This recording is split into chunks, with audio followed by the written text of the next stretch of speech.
Nilikha tayo ng Diyos para mamuhay ng may kabuluhan, hindi para sa mga bagay na walang katuturan.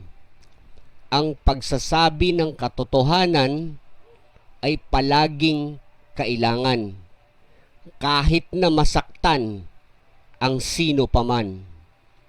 Ang pagtuklas ng karunungan ay ating gabay para sa maayos na pamumuhay.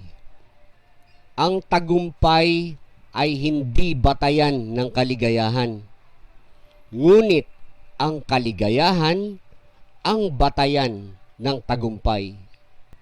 Hindi na mahalaga ang ginawa mo noon.